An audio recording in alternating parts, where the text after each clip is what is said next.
I'm Kyle Ginoa. This year, the reason why we are faced with this big challenge is, we have tried to be proactive in addressing what could be, which are areas of concern from our regulators. And what made it very difficult this year, more than any other year, is that our operating budget of roughly $6.5 million was provisoed, so we have roughly $3.5 million to work with. And when we have facilities where we are expected by the public and we want to serve the public during our hours, we have to maintain that level of customer service, but also because we are heavily regulated, that also is of primary concern. So our first concern is the health and safety of our workers and the community, and then second is the coupled with that, the regulatory compliance of our facilities. And so based on those constraints, we looked at the budget having a shortfall, and the way we manage a budget is if we know we don't have enough money to make it to the end of the year, we felt like we should plan for it up front. And that's what necessitated the closures. But looking at how the community has reacted, we are, as Chair Baisa and the Mayor had mentioned, restoring the services, knowing that we will be going back to the council for a budget amendment to ensure that we can make it through the year and not impact the public with a curtailment of services because we run out of money. So it is something that, our primary concern, like I said, is the health and safety of our workers and to maintain regulatory compliance.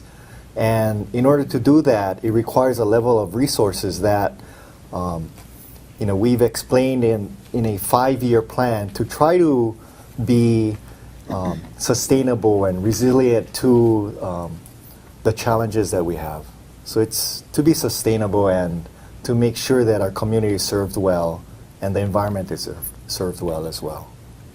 Just as a clarification, Kyle is talking about the operating budget versus the total department budget. Right. And I think you should explain where most of the money from the budget, the total budget that the public sees goes. So I think the number that was quoted was that we have like a $25 to $30 million budget.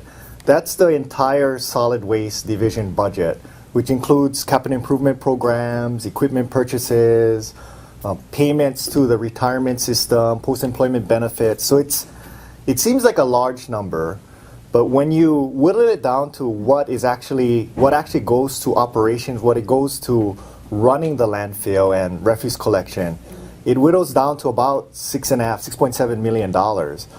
And so if you look at that, kind of the one big component of that, $3.4 million, is what we call solid waste alternatives.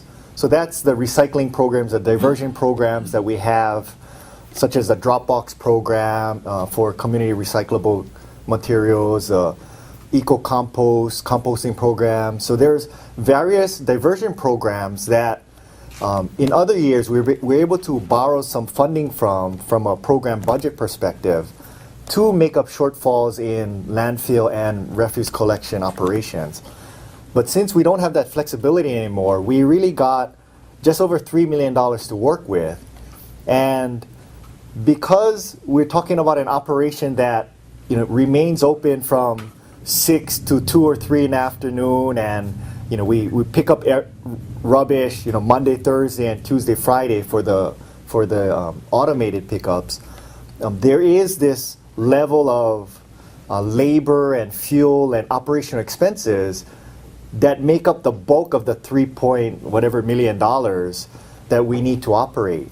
And so by not getting what we felt we needed for the $300 plus $1,000, that's roughly 10% of the budget.